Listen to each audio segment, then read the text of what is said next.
I can see lots of names here that I know. Hi, everyone. We just wait for a couple of minutes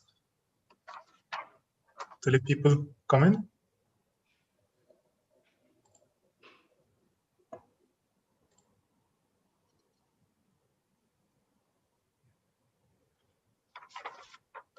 YouTube is on live, correct?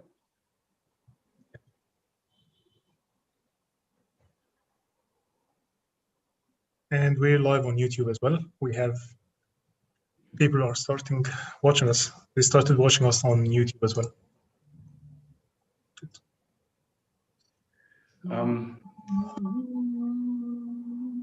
Yeah.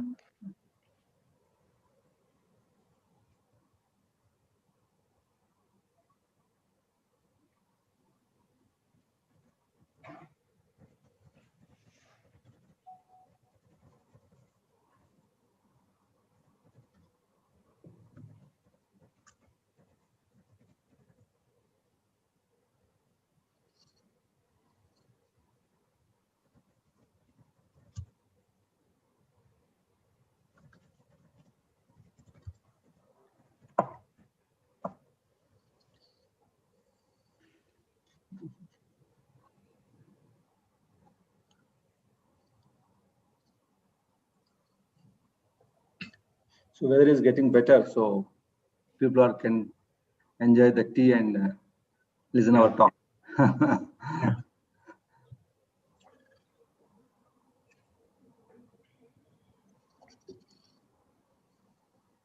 Another 1 minute will start. Yeah.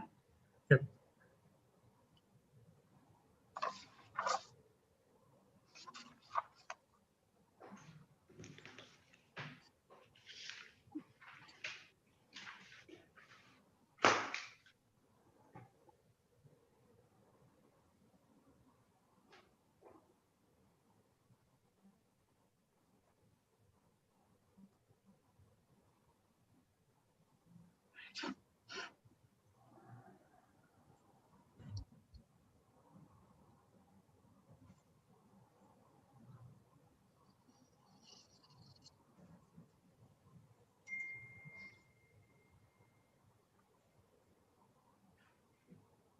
Yeah.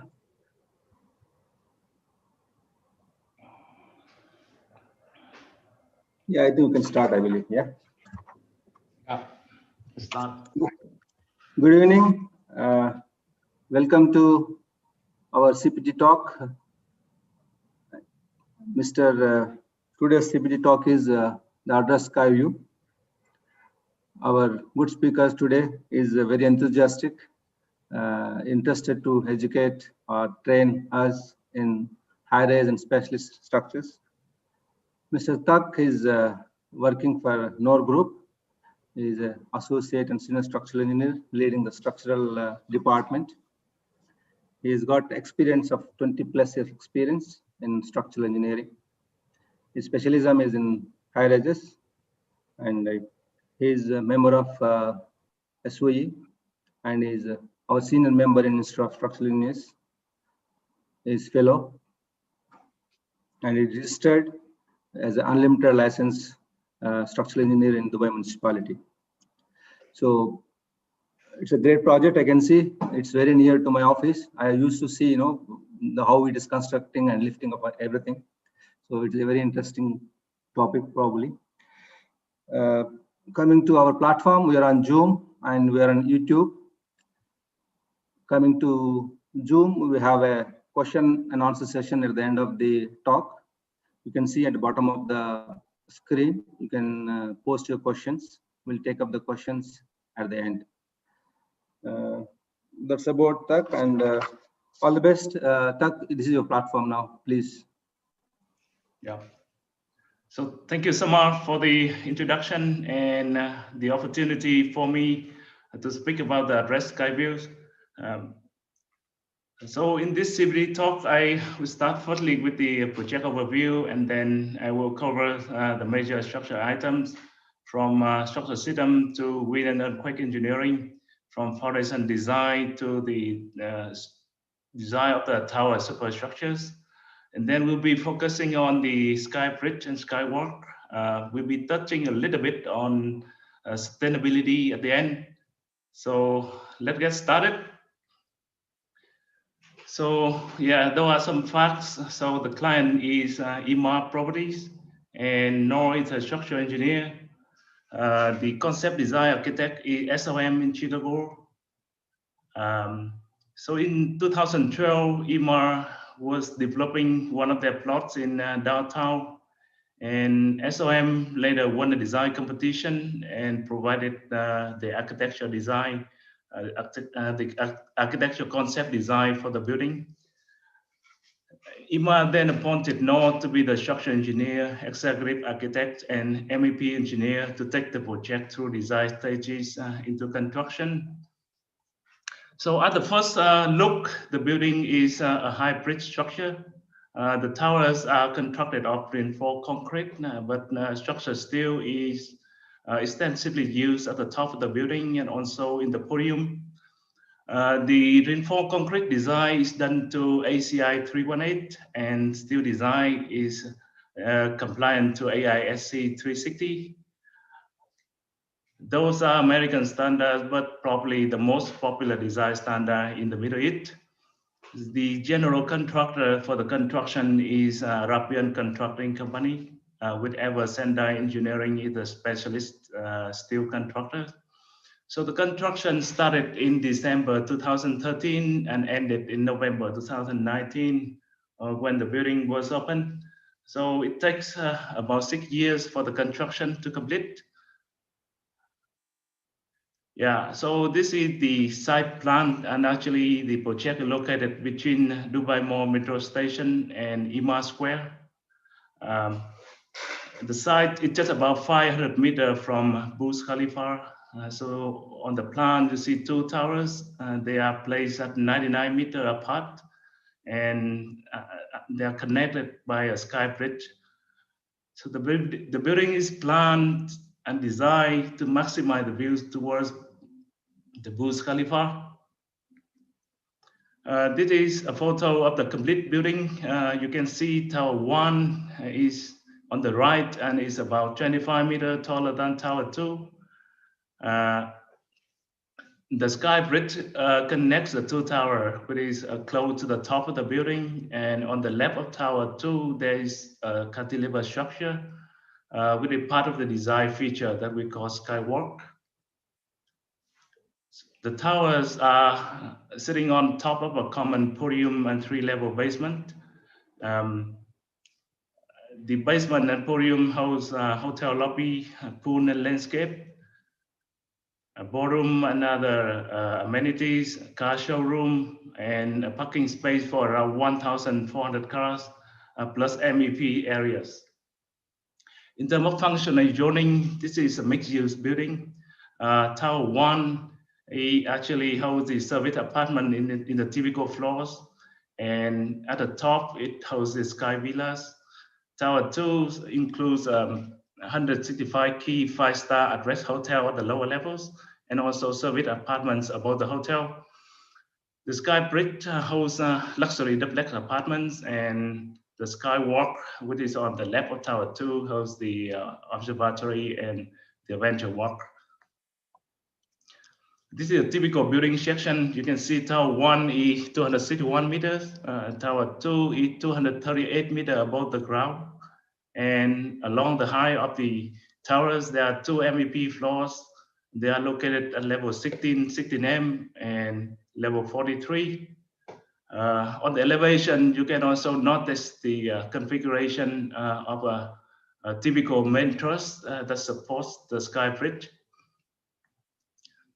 About the structure system, the first idea is to float the sky bridge above the towers by pin and roller connection at the top of the towers. It could be similar structure concept to the Marina Bay Sands in Singapore. The bridge could be a continuous structure with a large span at the middle and two cantilever at the ends. So with this scheme, there's a few disadvantages. Firstly, we would have to deal with the discontinuity of the lateral receding system in the two towers. The Secondly, the tower will have to be stiffer because they behave individually. There's no frame action between them. And lastly, when we consider the magnitude of the moment and the load at the top of the towers, we believe that formulating pin and roller connection is very complicated. It will be challenging. So we abandoned the idea. Instead, we investigate the possibility of using a mega portal frame, and this later becomes the structural system for the building. The sky bridge is rigidly connected to the two towers. So in each tower, the lateral resisting system is continuously going all the way from the foundation to the top. The sky bridge and the towers forms a mega portal frame that resists both gravity load and lateral load. So the in-plane stability is provided by portal frame action, while the out-of plane stability is provided by the two towers acting like vertical cantilevers. The mega portal frame is actually extremely it's a good structural system, but it is one of the disadvantages is it's very sensitive to the differential movement between its supports. So if any differential movement occurs between one of the support of the sky bridge, it would take additional stress at the support here or here. So in design, in principle, we must design the building to minimize the differential movement between the sky bridge support. So this differential movement, it could be a combination of three components. Firstly, it's a differential settlement between the tower foundation. So the second component is the differential shortening of the vertical elements in the two towers. And the third component is that the two towers will be leaning towards other under the heavy gravity load from the sky bridge. So this is something that we also need to consider.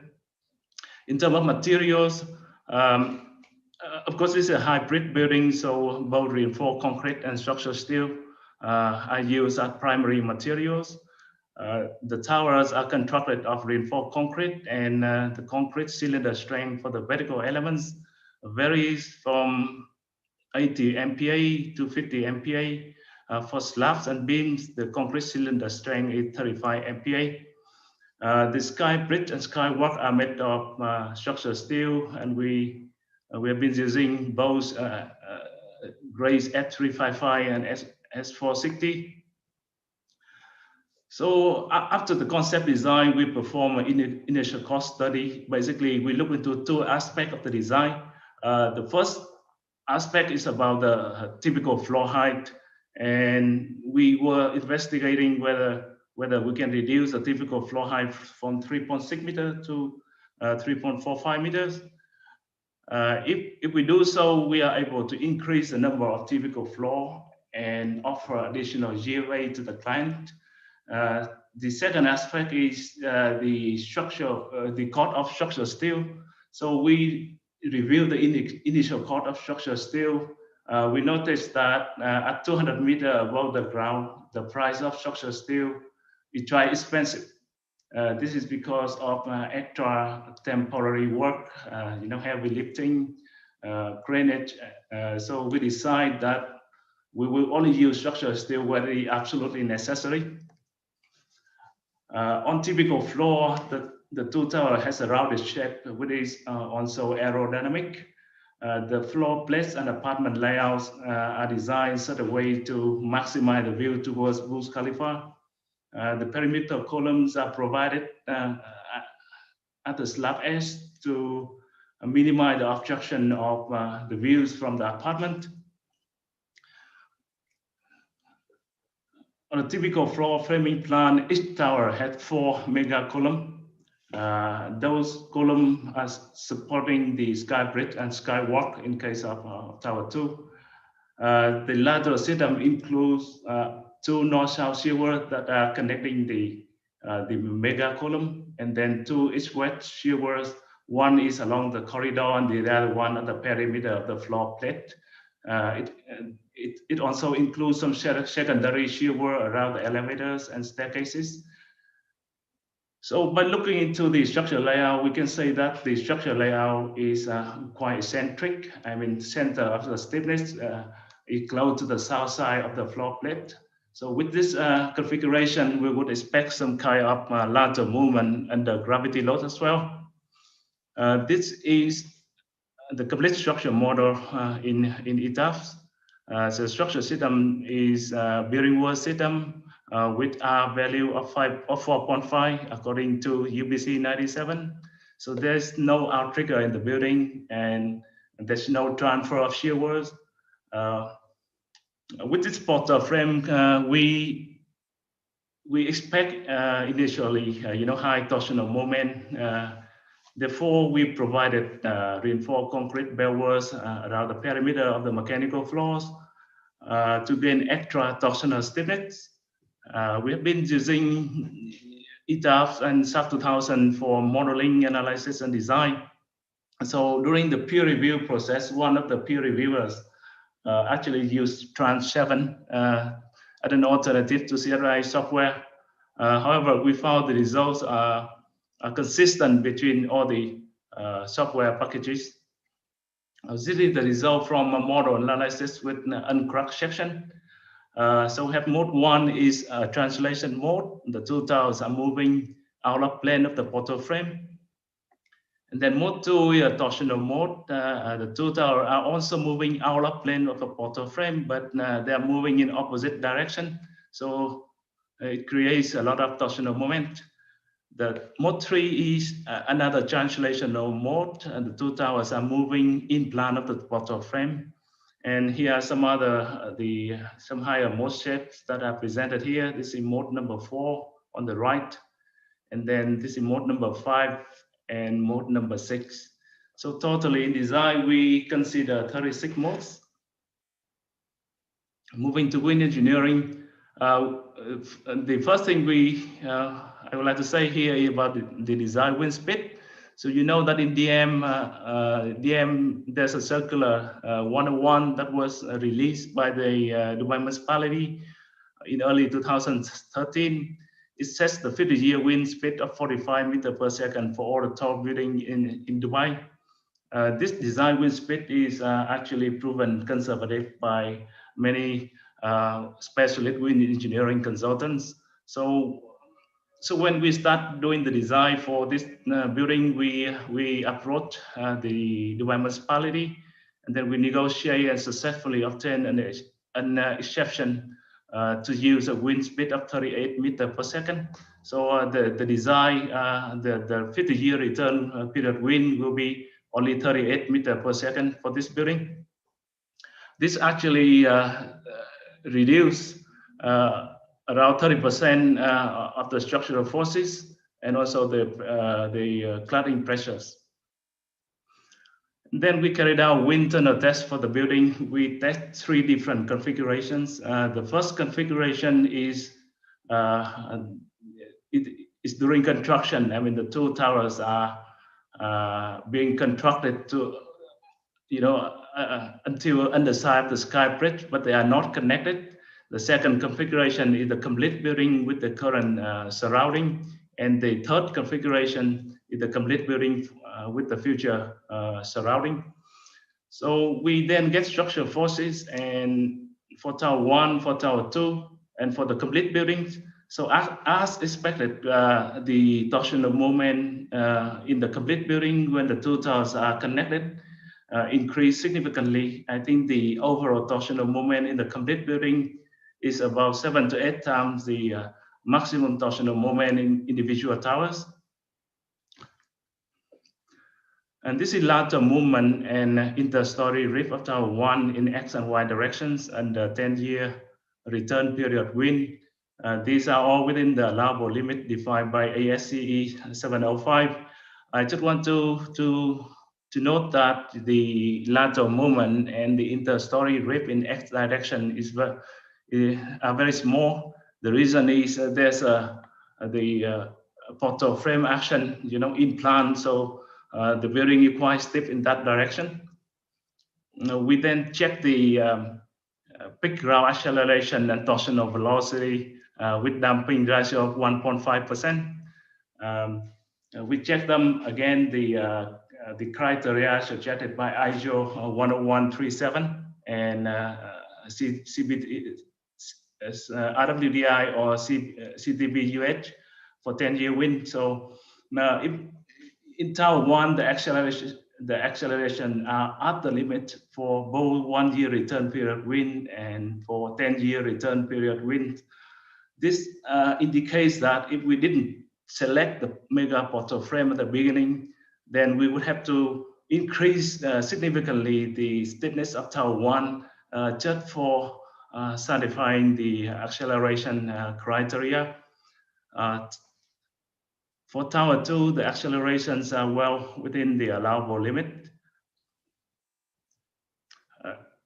The sky bridge and skywalk accelerations with damping ratio of 1.5% also well within the allowable limit by ISO 10137 and CTB-UH.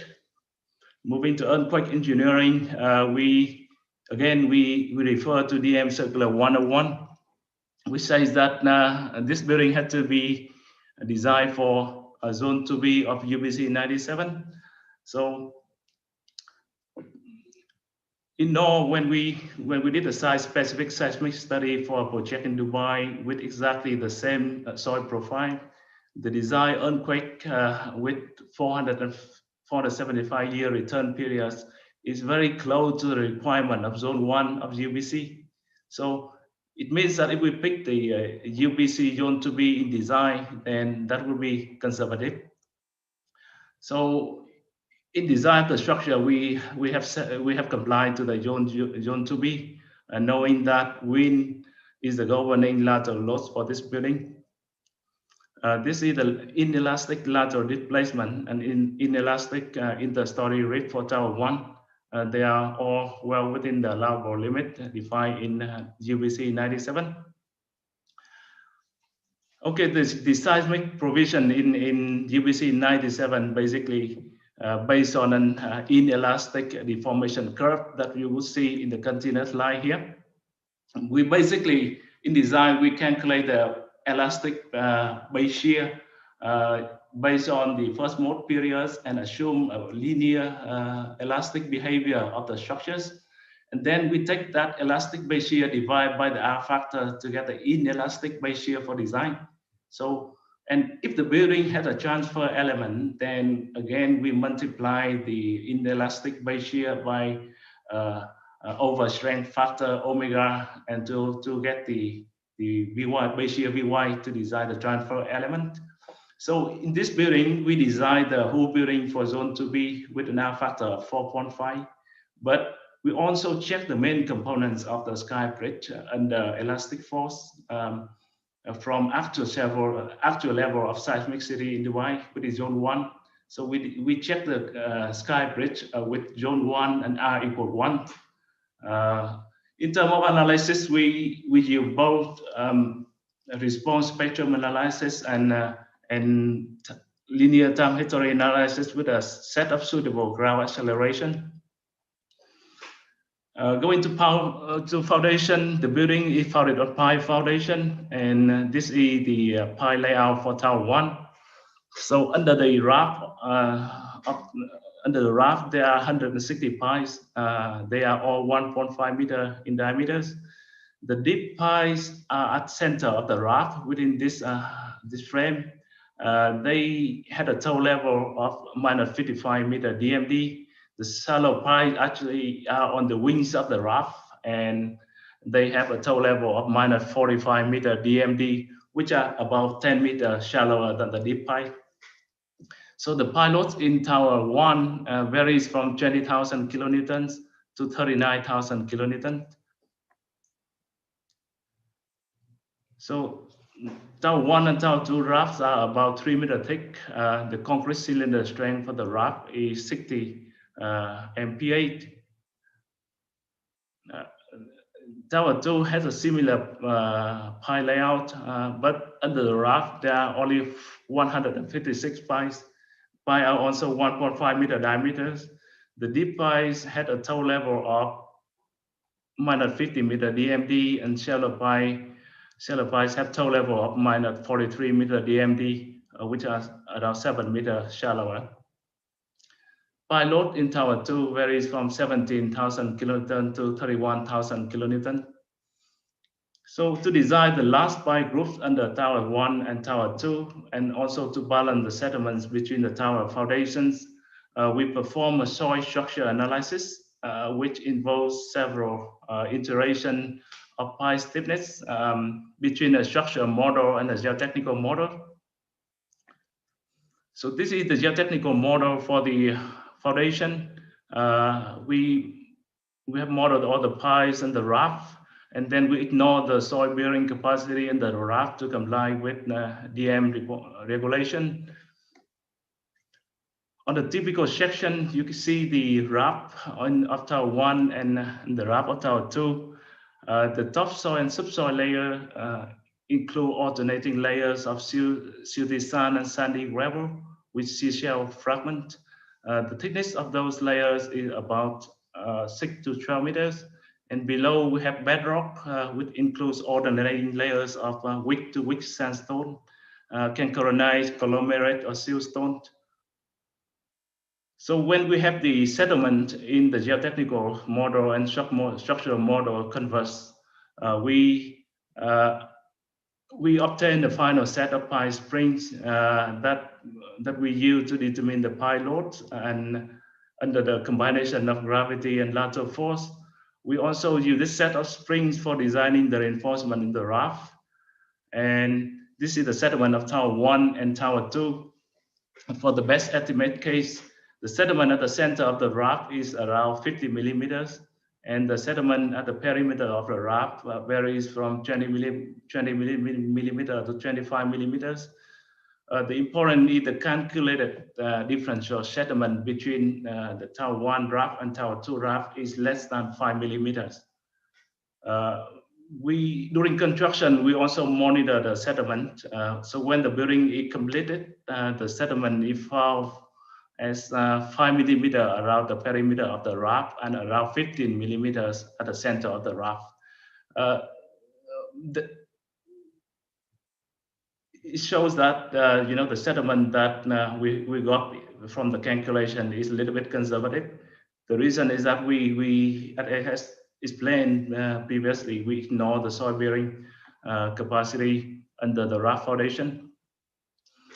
So from the geotechnical model, we can also get the maximum geotechnical capacity of the pies. For example, in Tower 1, we found that the geotechnical capacity varies from 31,000 to 41,000 kilonewton. And the geotechnical capacity of the pies in Tower 2 varies from 28,000 kilonewton to 36,000 kilonewton. They are all greater than the actual pilots, so the foundation design is safe. About the superstructure design of Tower 1 and Tower 2, this is the 3D image of the typical floor in Tower 1. So basically, the lateral receding system includes the two north-south shear, which is this word and the other words here. And the words are connecting the mega column at the end. And we have two shear in the east-west direction within the curved word along the corridor, and the other words is at the perimeter of the floor plate that is also connecting the two mega column. The lateral receding system includes also some secondary work here around the elevators and around the staircases. Now, on the perimeter of the tower, we have perimeter column and a shallow band beam would have to control the deflection of the slab. So in order to reduce the typical floor height from 3.6 meter to 3.45 meter, we firstly propose both tension slab to reduce the maximum thickness of slab from 250 millimeter to 200 millimeters. And then we further reduce the thickness of the corridor slabs where we have a lot of MEP services from 200 millimeter to 160 millimeters. And thirdly, we look at the MEP service along the corridor, and we took out the link beam between the north-south shieldworks in order for the MEP to be integrated freely into the typical floor. So when the typical floor is reduced to 3.45 meters, we get 2 additional floors in each of the tower without increasing the overall height of the building. So a single typical floor is about 1,500 square meters. So having 4 additional typical floors offers the client 6,000 square meter additional GFA. Yeah. So when you take out the area for public spaces, lobby, corridors, this extra GFA is equivalent to around 4,000 square meter or 40,000 square feet extra sellable floor areas. That is amazing because we don't have to increase any, we don't have any major cost associated with this additional sellable floor area. In a typical floor, the bottom slab and the top slab with 300 thick reinforced concrete slab, and we have the deep link beam connecting the north-south shieldworks on those mechanical floor, and then we have the perimeter reinforced concrete beltworks to connect all the perimeter column to the mega column to increase the torsional stiffness of the towers. So this is the elevation of major shieldworks in Tower 1. The first one is, this is the curved shieldwork along the corridor, and this is the two north-south shieldwork which are connecting the mega column at the end. This is the shieldwork at the end of the floor plate. So the maximum thickness that we have is 800 millimeter in the podium, and in the typical floor we have this was 600 mm thick, and the other three shieldworks are 500 mm thick. The concrete cylinder strength for the mega column and shieldworks varies from 70 MPa to 60 MPa and to 50 MPa. The perimeter columns actually have higher concrete cylinder strength of like 80 MPa, 70 MPa to 60 MPa. The reason for using a higher concrete strength for those perimeter column is that we want to minimize the cross-section area for the column in order to maximize the views from the apartment. Yeah, so we also check the design of tower superstructures under temporary condition, where the middle portion of the sky bridge is being lifted. The loading provision is compliant to ISTE 3702. We finally found that this temporary condition doesn't control the design of the superstructure. Yeah? And then we perform a sequential construction analysis in compliance to the construction program and following the parameters of ACI 209. The vertical shortening in walls and columns are compensated during construction to maintain the flatness of the floor and also maintain the verticality of the tower superstructures.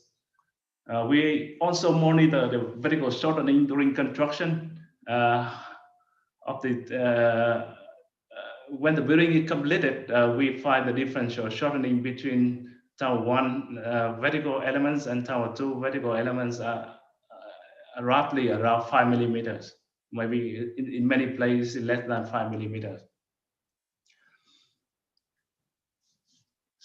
This is actually the focus of the presentation. This is the sky bridge that spans 99 meters between Tower 1 and Tower 2. It is between level 50 and 54 and is about 220 meters above the ground. It had an approximate dimension of 99 meters by 30 meters by 22 meters. Yeah.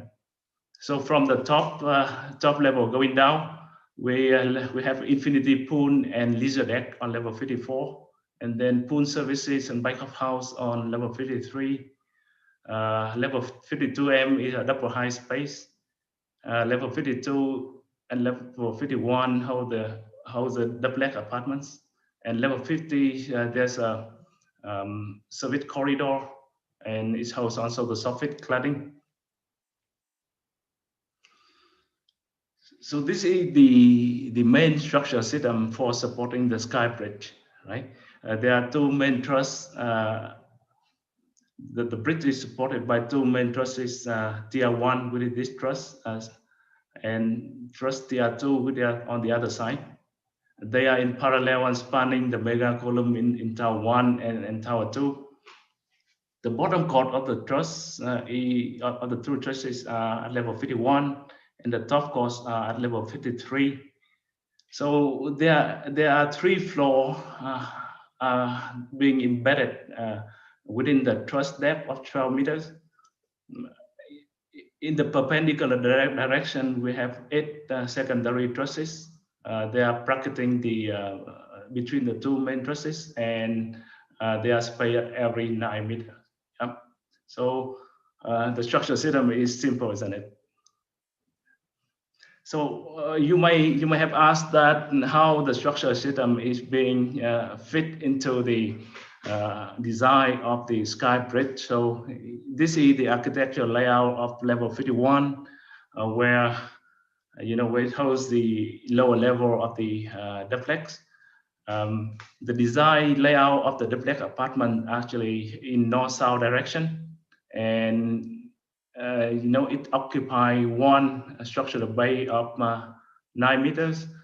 Each apartment will have 2 balconies. One is facing Burj Khalifa, and the other one is facing the Arabian Gulf. But when it comes to the upper level of the duplex on level 52, the layout rotates 90 degrees. So the apartment is now occupying 2 structural bays, and it had a single balcony in the front facing Burj Khalifa. In between the 2 towers, there's a corridor. So the architectural design idea is that the tenants would get into their apartments from the upper levels, where there is living room, dining room, and kitchen, and then they take the internal stairs going down to the lower level for the ensuite bedroom.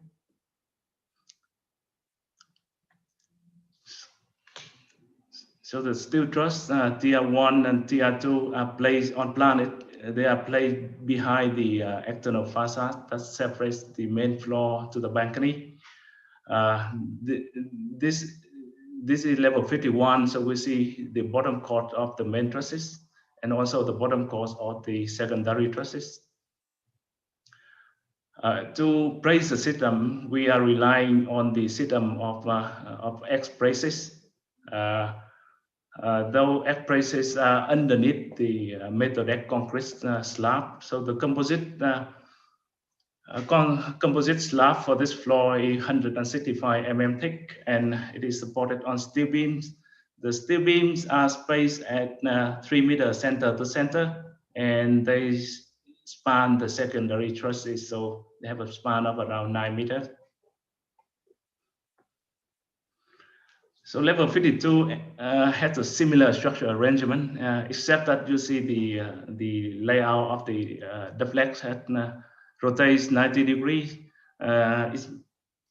So this interlocking layout of duplex apartment actually creates some structural issues, because some of the secondary truss will appear in the interior space of the apartment, and they have to be treated separately. Level 52M architectural layout plan, basically we have double high space above the duplex apartments. So architecturally, this floor, the sky bridge is a continuation of level 52. However, level 52M is on the other side of tower 2. It holds the indoor observatory of the skywalk, and then This is the structure layout plan of level 52M. We are showing the big double high space at the middle. We have a few corridors on the sides which is close to the towers. And on this floor, we still see the main trusses and the secondary trusses. Level 53 of the Sky Bridge holds a backup house, stores, MEP areas, and changing rooms that serve the swimming pool above. On the other side of Tower 2, level 53 houses an outdoor adventure walk, which is basically the upper level of indoor observatory. So this is level 53 framing plan.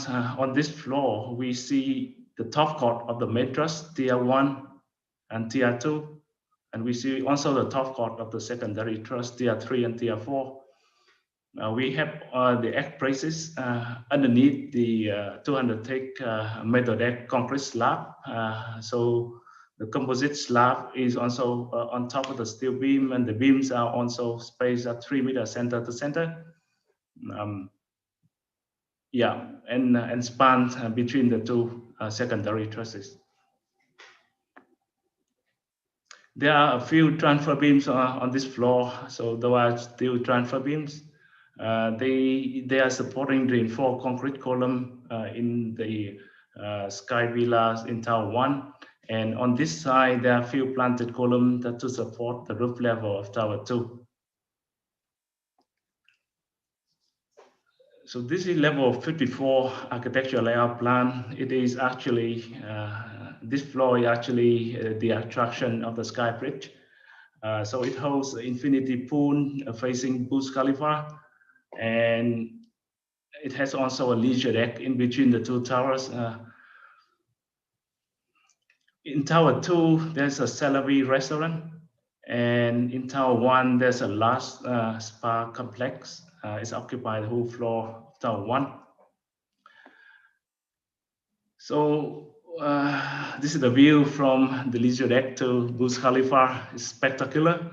In a clear day, we can see all the towers in downtown. And of course, we can also see the Address Boulevard Hotel that Noor completed, I think, 3 or 4 years ago. This is the view to the Sky Villas in Tower 1. You could probably notice that all the slabs are stepping back. So to allow this to happen, we did put a few RC planted columns and also RC transfer beams in this floor. So level 54 slab is supported on combination of reinforced concrete walls and secondary steel frame. They are all on top of the main trusses and secondary trusses. The slab under swimming pool is 250 thick reinforced concrete slab. Slab is supported by a reinforced concrete beam spanning between the secondary reinforced concrete walls. And on this side, under the leisure deck, the composite metal deck concrete slab is also 250 mm thick. This composite slab is also supported by floor beams. Right, in elevation, this is truss Tier 1 at the lower elevation, and the upper elevation is truss Tier 2. They all have a theoretical span of 99 meters between the two towers. So we later introduced 4 diagonal support below the truss in order to reduce the effective span from 99 meters to 63 meters. This results in a lot of saving in structural steel. So the truss depth is basically 12 meters. Top court is at level 51 and bottom court is at level 53. Members usually, most of the members are fabricated from steel grades F355 and S460. There are 2 secondary steel frame. One is above level 53. And this secondary frame is supporting the floor structure at level 54. And the other secondary frame is hung below the bottom court at level 51. This secondary frame is to support the service corridor in between the two towers, and also it also supports the soffit cladding of the sky bridge.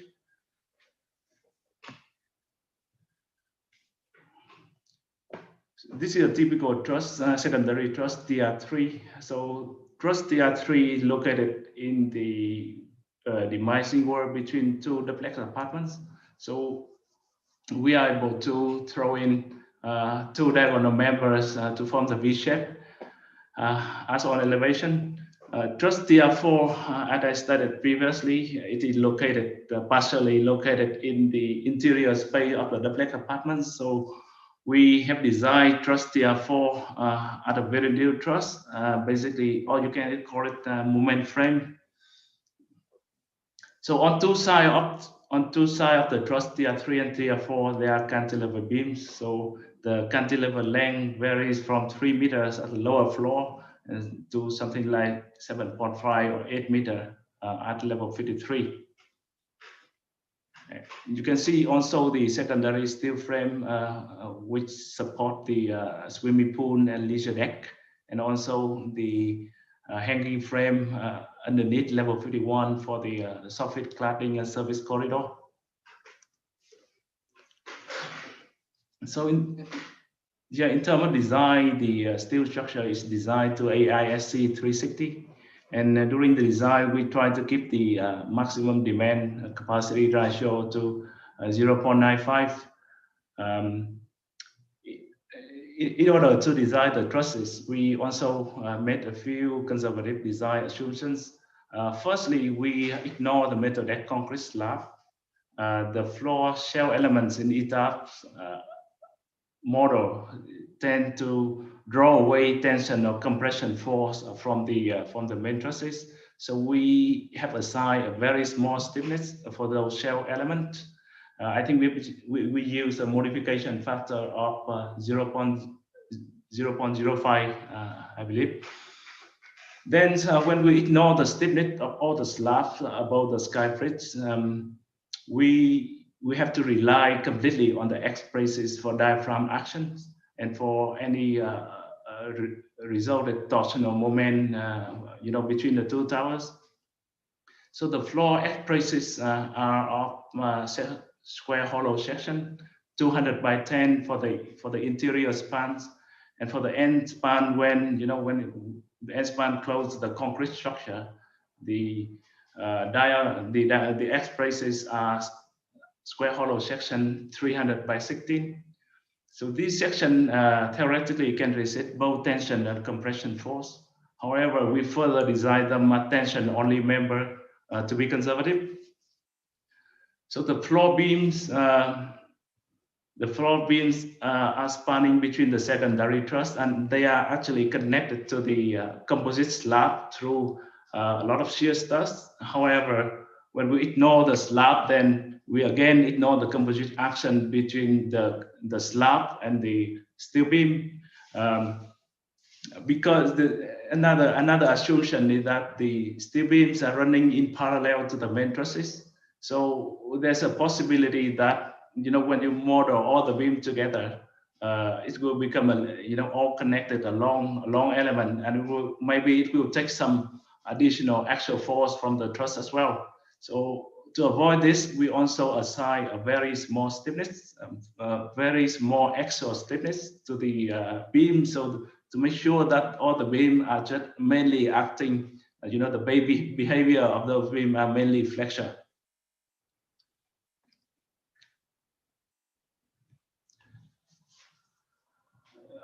So for design of the towers, we have been minimizing the differential movement between the sky bridge supports. However, when we consider this is a very iconic spatial structure, we thought that the main trusses DR1 and truss DR2 are considered the most important element in this building. So to design them, we also implement a few risk factors for unforeseen scenarios that may or may not happen in the future. So What we did, as you have seen that the differential settlement in the tower foundations are less than 5 millimeters, we have go ahead and design the main steel truss with 25 millimeter difference in settlement between tower 1 foundation and tower 2 foundation. Then we further consider another 25 millimeter between the shortening of the verticals in tower 1 and the shortening of vertical elements in tower 2. So that's another 25 millimeters. And thirdly, we converted the leaning of the tower superstructure into the rotation of foundation. This is just you know, a layer, like a simulation of the rotation of the superstructure. So in each tower on this half of the foundation, we assign a positive settlement of 25 millimeters. And on the other side, just make sure that the foundation is rotating. We apply a negative settlement, which is upward movement of the tower foundation. That is also 25 millimeters. So in short, I mean, we designed the main truss tier 1 and truss tier 2 with total 75 millimeter of differential movement in between their supports. And those trusses are found safe, or the D/C ratio is less than 0.95. So to connect the skybrick into the tower concrete structures, we are relying on the embedded steel frames. This is the main truss, and this is a 3D image of the embedded steel frame. On the elevation, the embedded steel frames are inside mega column. So there's a mega column here, there's another mega column here. And they are also inside the band beams on level 50, level 51, and level 53. So the reaction from the end of main trusses, for example, this is tier 1, the reactions are in red color, and the forces are transferred into the mega column in two components. The green components, what do we call it, the vertical components. This load is transferred to the mega column via the end bearing under the base plate of bottom connection, and also through many shear studs that we provided along this vertical elements. The horizontal components are in blue. This load is transferred to the other mega column via steel embedment inside the band beams on level 50, 51, and 53. So the overall depth of the embedments, embedded steel frame is 21.45 meters. And in the front, it's also, the frame is a little bit wider because, you know, we have a longer distance between the two hammerhead column, two mega columns on the front. This diagonal member is the most heavily loaded in this system. The actual force in this member is about 120,000 kilonewton. So it is 12,000 metric ton. It's very heavy. And we have been using steel grades at 460 for the heavily loaded elements, and also for the embedded steel elements here to minimize the overall dimension. So this is level 50. You can see the band beams connecting the mega column in yellow. And you see the same beams here on level 51. And you see another 4 beams on level 53. Yeah. So this is truss tier 1 on the fabrication yard in Harija free zone in Sharjah. This is truss tier 3. Yeah, the over dimension is 12 meters by 19 meters in the fabrication workshop. And this is typical truss connection with a typical truss component on the right. For installation of skybridge, we have been discussing this with the steel specialist contractor and also the general contractor ACC. Basically, the skybridge is installed in 3 stages. And within that 3 stages, we have to do the heavy lifting for five strand jacks, I would say. So in stage 1, we're looking into build the to install the end portion of the sky bridge within the footprint of Tower 2. And in stage 2, we install the end portion of sky bridge within the footprint of Tower 1. And in stage 3, we use the existing structures to jack up the middle portion of the sky bridge, as shown in this photo. Let's have a look at the plan. So this is the plan of the sky bridge. Stage 1 is this zone, stage 2 is here, and then this is stage 3. So in stage 1, we need to do the heavy lifting for truss portion SJ1, which weighs around 400 tons, and truss portion SJ2, which weighs around 320 tons.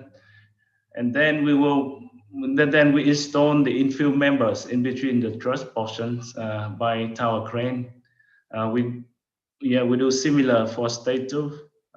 We do 2 heavy lifting for 2 strand jacks for SJ3 and SJ4, and then we install the infill members using tower crane. And then this is the layout of the middle portion of the sky bridge. This is strand jack number 5. This portion is assembly completely on ground floor and being lifted to the design level. The weight, the lifting weight is about 1,500 tons. So this photo shows the stage 1 of the installation. We have 4 derrick booms being installed on level 50 of Tower 2. One of the truss portion, I think this is strand jack number 2, which is 320 tons, is already in place. So this is the lifting strands for lifting SJ1 with the 400 ton. In this photo, stage 1 is completed. So we have 2 portions of the main trusses, tier 1 and tier 2, and we have also 2 secondary trusses, tier 3 and tier 4. The derrick booms are being brought down to ground floor and moved to tower 1. This is stage 2. So we saw the same derrick booms on level 50 of tower 1. They are ready to pick up the strand jack SJ3 and SJ4. Let's watch a video, 1-minute video about strand jacking SJ number 4 with the 320 tons.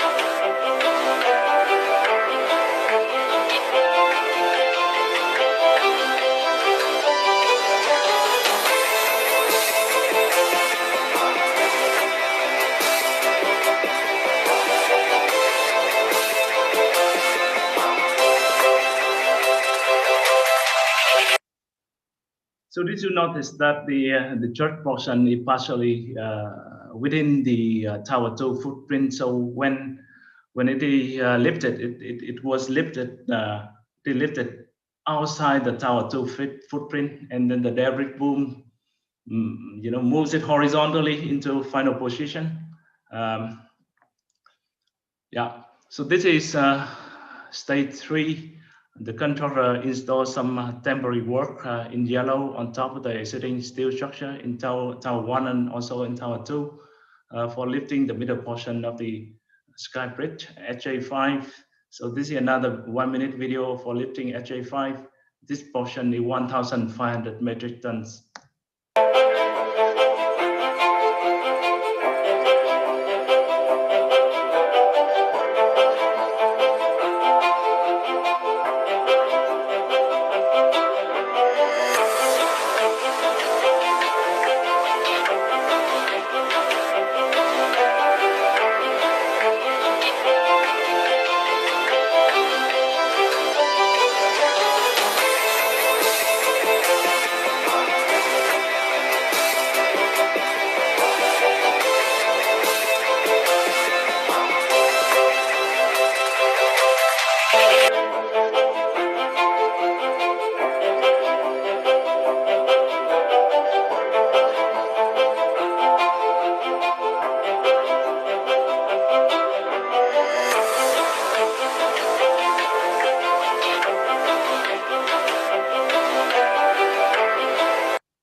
Right, so the lifting speed is about 10 meters per hour. It takes totally 24 hours in 3 day shifts to bring SG5 into position. We now move to the next design feature. It is a skywalk. The skywalk is a steel structure between level 52M and level 53 of Tower 2. It is about 230 meters above the ground and has approximate dimensions of 60 meters by 30 meters by 4.2 meters. The maximum cantilever length is 30 meters. So the skywalk is the steel structure here on the left of Tower 2. Let's look into the enlarged plan. Yes. So the floor structure is supported by a horseshoe-shaped steel box truss. This is the horseshoe-shaped steel box truss. The box truss is supported by 2 hammerhead columns, 2 mega columns in Tower 2, and a main truss TR5. So the box truss consists of 2 steel truss, TR6 and TR7. They are curved on plan. Yeah, TR6 is at the perimeter, and the interior truss TR7. Yeah. So the 2 trusses are interconnected by the braces on the plan and on the roof to form the box truss. So the top course are at level 53, and the bottom course, which is on level 52M, which is in this slide.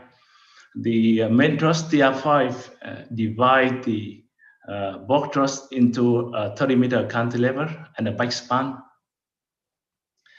And on the floor, within the cantilever part of the box truss, we have a glass floor. So when visitors walk around the box, you can see through the floor, which is quite a nice experience, honestly. Yeah. So on level 53, the box truss connect to mega columns and share the embedded steel frames between, share the embedded steel frame with the sky bridge truss tier 1 and tier 2 on this floor. This is the enlarged floor of level 53. We have a similar configuration.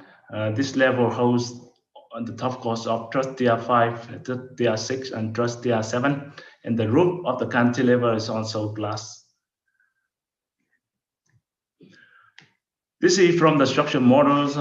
It basically shows the main truss TR5 on 2 composite columns at the perimeter of Tower 2. And then this is truss TR6, the outer truss, and the inner truss is TR7. So for truss TR7, actually, we remove some diagonal members so that the visitor can access the space quite freely from this side, walk around the tip, and then go this side and get out from this place. But the truss TR6, the diagonal member is at every bay, so there's no omission of the diagonal member in truss TR6. This is a night view render from Ima Square. The skywalk looks beautiful at night. So the strength design is done to AISC 360. The maximum deflection at the tip of the cantilever is around 200 millimeters. And for this cantilever, for this 30-meter long cantilever, it's important that we check the structure for walking-induced vibration. So we investigate the skywalk under walking-induced vibration, and we find that the cantilever box truss is susceptible to walking-induced vibration. To dampen the vibration and allow more visitors to be on level 52M and level 53, we provide supplementary damping in form of tool mat dampers. So we actually installed 8 tool mat dampers. Each damper weighs around 2.2 tons, and within the floor depth or level 52M. So this is the image, and this is the photos and the the principle of the mass damper. And the result is very impressive. Vibration is fully dampened. So if you look into this first chart, basically with 8 TMDs, the dynamic amplification factor reduces from 50 to 7.5, and we can then allow 200 people on level 52M and level 53. It means 100 people per floor, and still be able to comply to the quiet office vibration criteria. If we go with general office vibration criteria, then we are able to put up to 700 people on the two platforms. So therefore, the design is conservative. This is the cantilever box truss in the fabrication yard. This portion weighs around 350 tons. For installation, this skywalk structure is also installed in 3 stages. And there are 2 strand jackings for this skywalk structure. So in stage 1, the contractor installed the backspan of the box truss and the floor beams. They are all sitting on a temporary column. So in stage 2, the contractor builds a temporary box truss on top of the existing structure and lift up truss DR5, which weighs around 200 tons. We call it HJ6 also. So this truss is being lifted outside the tower 2 footprint up to the design level, and then it moves horizontally into final position. So lift it up to the design level and move horizontally into position. And then the contractor builds another temporary work, which includes the cut head truss here. And then he slides the box truss on top out to lift up the cantilever portion of the box truss. This portion weighs 350 tons, as being lifted to the design level. And then it's already in design level. Finally, the contractor will finally perform the leveling and final welding. This is another video with this 1 minute about transjacking of HJ7 with the cantilever box truss.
Yeah, I mean the temporary work in this project deserves another presentation, I would say. Yeah, let's move to the next item, which is the sustainability aspect of the project. So we know that there's 3 processes that affect the structural carbon footprint for a building. They are design, construction, maintenance, and repair. So the design brief that we got from the client in 2012 doesn't include any specific requirement on sustainability.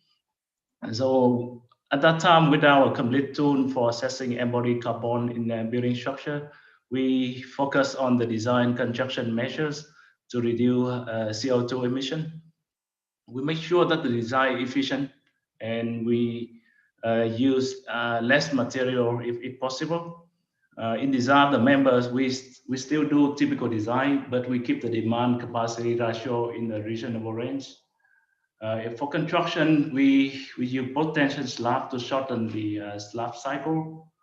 During construction, we also work very closely with ACC and Eversendai on the connection design and define the installation strategy for steel structures.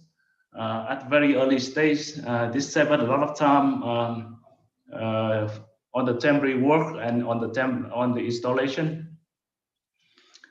So to quantify the reduction in CO2 emissions, we at that time we referred to three documents. The first one is the British Cement Association, 2009. It basically the cement production generates around 930 kilograms CO2 per ton, while the GGBF production generates only 35 kg of CO2 emission per ton. So in principle, we should be replacing Portland cement with GGBS to make the concrete greener to the environment. And the second document that we refer to is a research by Madar City, the UAE. It was done back in, I think, in 2010.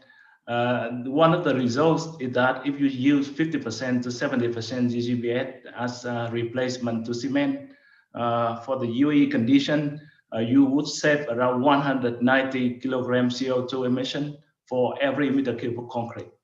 And the last document is the British Constructional Steelwork Association, 2014, which defines the whole life embodied carbon of steels to be 0.84 kilogram CO2 per 1 kilogram of hot rolled placed on structure section. So in Skyview, for concrete, we use GGBS to replace 70% of Portland cement for substructure concrete. Substructure concrete includes the bore piles, the rock foundation, and retaining walls. We initially introduced 70% of GGBS for durability, but we knew that it also helps a lot in reducing carbon dioxide. For steel structure, we have reduced around 3,000 tons of structural steel in final IFC documents, which brings up another saving of around 2,500 tons of carbon dioxide emission. That's what we did 6 years ago. Now today we have a much better tools to deal with embodied carbon. So in August 2020, the institution released a guidance on how to calculate embodied carbon. This guidance provides a common set of embodied carbon calculation principles for the structural engineering community to follow. This guidance is equally applicable for infrastructure projects and building projects. However, the embodied carbon calculation is UK focused. So I would suggest that the regional group committee to consider working on a local version of this guidance. It will boost the local construction industry. So at the conclusion, I would say the Address Skyview is a very challenging project for both design and construction. And the structural engineer has demonstrated a significant role in the successful delivery of the project. The structural solution is proven safe, efficient, and economical. The design team has managed to give the client value of money by furtherly increase the sellable floor area by 40,000 square feet. Secondly, by saving 3,000 tons of structural steel in the whole project. The total tonnage initially estimated at the end of concept design, it was 9,000 tons. And at the end, we brought it down to 6,000 tons in final IFC documents. So there's a 3,000 ton saving of structural steel. This slide also ends my presentation. I hope you enjoyed. We're going to proceed to the Q&A section in a minute. Thank you. Excellent, Tak. Your nice presentation. I think you had a long period to work on the project. How many years you worked on the project? Well, it takes 7 years for the construction, but if we count from the beginning of the design, I think it took us more than 7 years. Yeah. So you start a project, you know, at a person, and at the end you become another person. Yeah. Yeah. I can see that, but still you're looking young, you know. Okay. Yeah. We have a few questions. I think we'll take up. A question from Mr. What is this? Mahdi. What damping ratio considers seismic analysis? I think. So again, can you repeat the question? what damping ratio considered in seismic analysis? Oh yes, we follow the typical damping ratio for earthquake engineering is 5%, and for wind for structural forces we've been using 2% damping, and for serviceability check the damping ratio is 1.5%. Okay. Question from anonymous: how was the foundation settlements monitored at site? How was the foundation settlement monitored at site, actual site? Okay, just 1 second. I'm just going back to some of the slides. Yeah, but so basically on the side we install monitoring points, right? And then we set benchmarks basically somewhere close to the site, and we've been monitoring the ponds, around the raft perimeters and also middle of the raft. Every month, so a report is issued by the general contractor ACC to the design team on a monthly basis. Yeah. Okay. Another question from Mr. Muhammad. Did cantilever skywalk cause any tension at the base of the core? And second question is, what was the governing mode shape for the combine of the whole structure? Right. So basically, skywalk. Well, it's a long cantilever, but when you think about the weight of the skywalk, this portion, for example, the bike span is actually sitting on the tower 2 footprint, and then the actually cantilever is this portion. It's 30 meters and it's only 2 floors, so it doesn't cause any tension force in the tower lateral receding system. For the other questions about the governing mode shape, we basically the first 3 mode shapes govern the design. So the first mode shape is a translational mode. This is the critical one, and then we have the torsional mode is a second mode, and then another translational mode is a third mode. Yeah.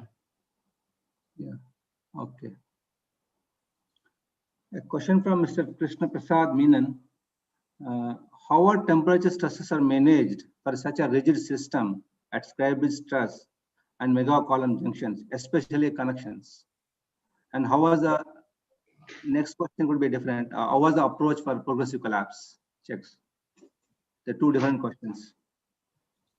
Yeah, basically we for temperature we designed the building for a temperature variation of 20 degrees.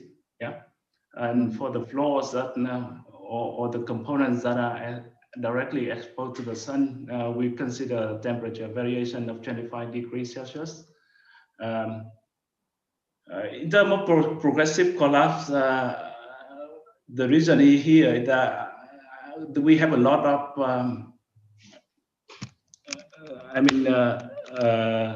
redundancy in this building. Oh, okay.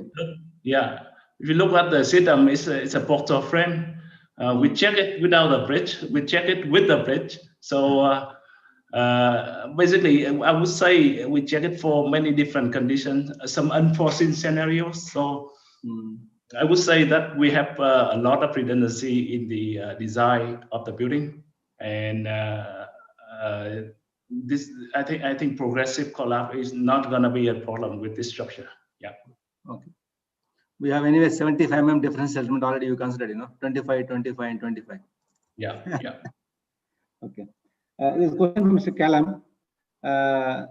It's a more of construction question. So was the imposed load of constructing 1,500-ton central bridge piece on top of the podium roof? Yes. Is it considered the original design, or is a strategy you considered during the design of the roof slab, the podium slab? That is a very interesting question. Honestly, we don't design the podium slab. We don't design the ground floor slab to take such a big load. So what we did is actually we do the propping underneath the slab. So we did 3 levels of propping. the ground floor slab, it dropped all the way down to the foundation. But the slab is just designed for normal load. I mean, truck load and superimposed load. We didn't consider 1,500 ton on top of the floor slab in design. No. Yeah. Okay. Good. So a question from Mr. Rahman. It's a more of again a construction question. Where shall be the lapping location of RCC column? As per Indian standard, that the lapping shall be provided in the middle of the column. On the other hand, as per the BS code, lapping can be provided at slab level. Therefore, may I know? Okay, it's a very general question. So, what do you take on, Mr. Tak? Basically, yeah, lapping. Oh yes, I got the question. I think we have to be clear about which seismic criteria we are complying to. In Dubai, we are just talking about the normal reinforced concrete works and intermediate moment frame. We're not going to apply the same requirement for high seismic zone like zone 3 or zone 4, where you have to keep the lap directly between the at the middle part of the column. Is a good practice, but it's a requirement for high seismic zone. But I don't think it's applicable for the low seismic zone like what we have. Yeah. A question from Mr. Ahmad is an alternate approach, basically. Were the mega columns essential for the portal framing action? Sorry, can you repeat the question one more time? Is mega columns essential for the portal framing action? You mentioned, for the mega columns are provided for the portal action. Action. So what question is it mega column necessary? Either maybe shear walls are okay. That's what is the question maybe. No, yes, thank you. Basically, let's go back to that floor. So when we did the design, those mega columns are really heavily loaded, from the sky bridge. So at some level, we have reached a reinforcement ratio of around 6%. But on many floors, we keep the ratio like 2%, 2.5%. So the answer is that we do need the mega columns, of course. Yeah. Okay. Yeah, the mega column is taking the gravity load, but when it is connected to the north-south shear, it's also part of the lateral resisting system. Yeah. Okay. Good. A question from Mr. Babu Raghavan regarding the connection of bridge to mega columns. Do you have any photographs? I think you're already given. Just see the size of the connection. How is it treated architecturally? Yeah, we basically let me. Yeah, okay. Yeah, let me try to go back to that slide.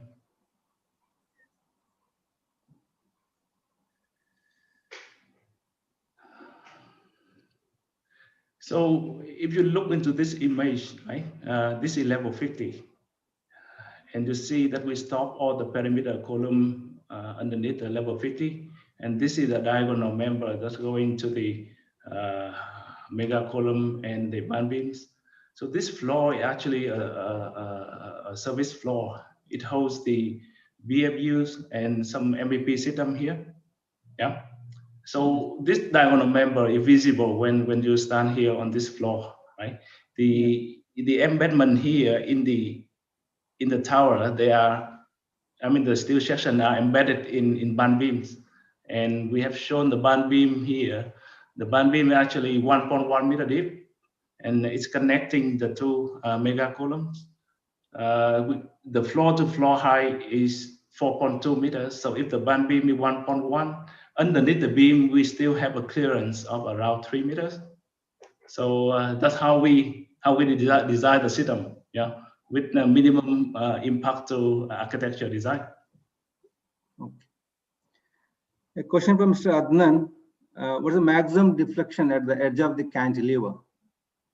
As I said, the deflection at the edge of the cantilever is 200 millimeters. 200 millimeters. So you provide any camber? We did provide camber. We provide around 150 mm cambers. Yeah. Actually, the skywalk structure is the design many members are governed by deflection. Yeah. Okay. Except that there's a few members in the main trust TR5, and then the members that is close to the intersection between trust TR5 and trust TR6, trust TR7. They are they are controlled by the force, but the majority of the cantilever structure is just deflection governed structure. Yeah, we have many other questions, but just to balance, we have many YouTuber listening audience. Mr. Abdullah, are you available? Yes, I am. I think we'll take a couple of questions from YouTube if you can. Yeah. So we have a question regarding the 160 millimeter RC slab connecting the core walls together in the typical floor, such as slab normally encounter very high stresses, and it will be challenging to use 160 mm. Can this be more elaborated? Yeah. Okay. So yeah. So this is the slide. Basically, we use to design structure for towers with a central core. With a major element of the lateral resisting system.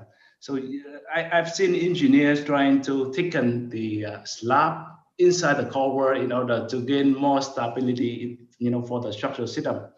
However, if we look at the plan, the structural system for these towers is different. I mean, you don't really have a core here. The main structural system is actually the north-south shear wall itself connecting the mega columns, right? So when we look into the design of the 160 mm thick slab, initially we thought the same. We thought that, okay, there would be high stress in those 160 thick RC slab. But when we check it from the structure model, the stress is not so high. Yeah, I think one of the reasons is that you could see, I mean, the arrangement of the north-south shear wall and the curve wall, it create another, for example, it's create another core on this side, and then probably another core on this side. So the 160 thick mm slab is sufficient. Yeah, we decided, we check it. Yeah. I think we'll take last question. I'll take it out. How you designed TMD? Do you consider any tabs itself or not? Yeah, thank you. The TMD is designed by a company called GURP in Germany, and it's fully fabricated over there. It's a made in Germany product, so it was brought to Dubai and installed by Eversendai. But the design and fabrication is by GURP, GERP, I think, GERB, yeah, GURP, yeah. Yeah.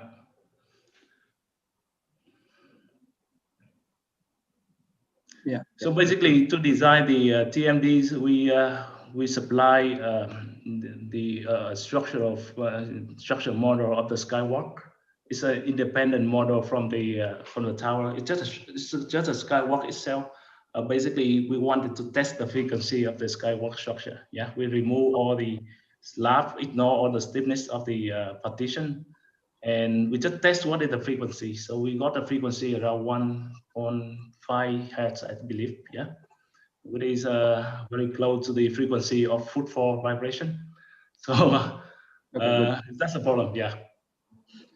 Thank you, Tak. I think we are almost here 30. So is it okay to share your contact details, Mr. Tak? If I got many questions, which is we don't have time to answer all, maybe. Yeah, basically. Yeah. If you have any questions and if we couldn't cover your question tonight because of the limited time, please feel free to send me a note to my email address on the screen, and then I would be happy to discuss the question with you. Thank you. Thank you, Mr. Tak, and thank you, Mr. Abdullah. Abdullah is our technical partner as always.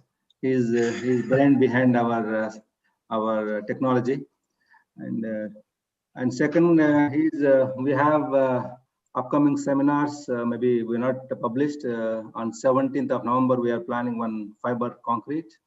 Yep. And another will be on 29th. We have AGM and followed by a workshop, which is by all our past chairmen, which will be helpful for all engineers and practice engineers to show us guidance about the market and structural challenges in current practice. And that's all from my side. Abdullah, anything from your side? No, thank you very much. Actually, tonight we had like too many people attending this amazing presentation. And thank you so much for your time and your preparations. It's really fruitful and full of exclusive information.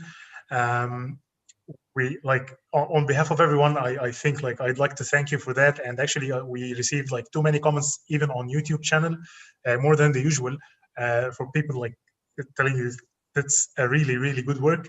And we hope to like set something in the near future. Yeah. Thank you very much, Samar and Abdullah, for all the arrangement. I'm happy to be with you guys. Thank you very much, and good night. Good night. Have a good night. Thank you, everyone. Yeah. Goodbye. Bye.